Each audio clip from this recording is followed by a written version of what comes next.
Cenab-ı Hak Kur'an-ı Kerim'de Peygamber Efendimizin yüce bir ahlak sahibi olduğunu buyurmuş, kendi ismini onun ismiyle birlikte zikretmiş ve mümin bir kul olmayı onun nübüvvetine, imana şart bağlamıştır. Onun nübüvvetine iman şartına bağlamıştır. Ey Resulüm, de ki eğer Allah'ı seviyorsanız bana uyun ki Allah da sizi sevsin ve günahlarınızı bağışlasın. Çünkü Allah çok bağışlayandır, çok merhamet edendir. Yerde ve gökte olan her şeyin tek sahibi olan Allah'ın sevgisine ve affına nail olmanın yolu Allah'ın sevdiğini sevmekten geçer. Hazreti Peygamber'i sevmek, beşeri bir insanı sevmenin ötesinde imani bir bağlılıktır. Onun sevgisi dünya ve ahirette yön veren bir sevgidir. İnsanların muhabbetlerini ifade etme yöntemlerinden biri de sevdiği kişinin ismini sık sık zikretmesidir. Resul-i Ekrem Efendimiz'i sevmenin ölçülerinden biri de ona çokça salat ve selam getirmektir. Zira seven kişi sevdiğini dilinden ve gönlünden hiç düşürmez. Müminler onu her fırsatta anmalı, her fırsatta Allahümme salli ala Muhammed veya Allahümme salli ala Muhammedin ve ala ali Muhammedin veyahut sallallahu aleyhi ve sellem diyerek sevdasını naciz kelimelere dökmelidir. Böylelikle en sevgiliyi anan diller ve kalpler mütmain bir hal alır.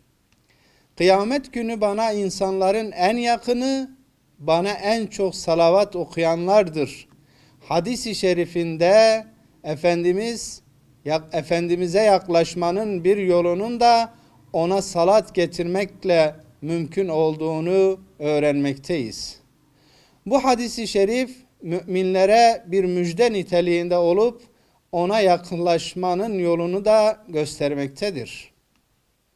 Salgın hastalığının insanlığı sıkıp sarmaladığı bu günlerde insanlığa şifa olacak peygamber sevdasını salavatlarla dillerde ve gönüllerde zikredilmesini sadra şifa olarak görmekteyiz.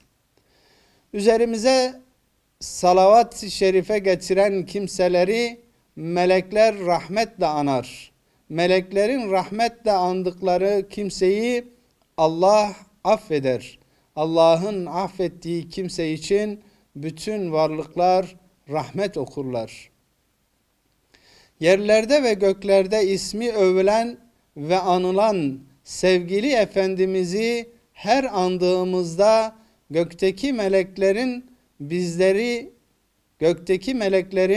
bizler için mağfiret dileyerek günahlarımızın affedilmesi için Allah'a yalvaracaklarının bilincinde olmalıyız. Alemlere rahmet olarak gönderilen sevgili peygamberimizi anmak, ona olan sevgi ve bağlılığımızı pekiştirmek için her yıl bir dizi etkinlikler tertip etmekteyiz. Bu etkinliklerimizden biri de salavat seferberliğidir. Bu münasebetle bu kutlu yolda her yıl olduğu gibi bu yılda her güne binler salavat diyerek salavat seferberliğini başlatmış bulunmaktayız. Mart ve Nisan aylarında salavat-ı şerifeleri ağırlık verecek, Mart ve Nisan aylarında salavat-ı şerifelere ağırlık vermekle beraber ömür boyu devam edecek bu seferberliğe küçükten büyüğe bütün peygamber sevdalısı kardeşlerimizi Hazreti Peygamber'e olan muhabbetlerini gönülleri ve dilleri ile ilan edip zaman ve mekan sınırlandırması olmadan salavat seferberliğine katılmalarını bekliyoruz.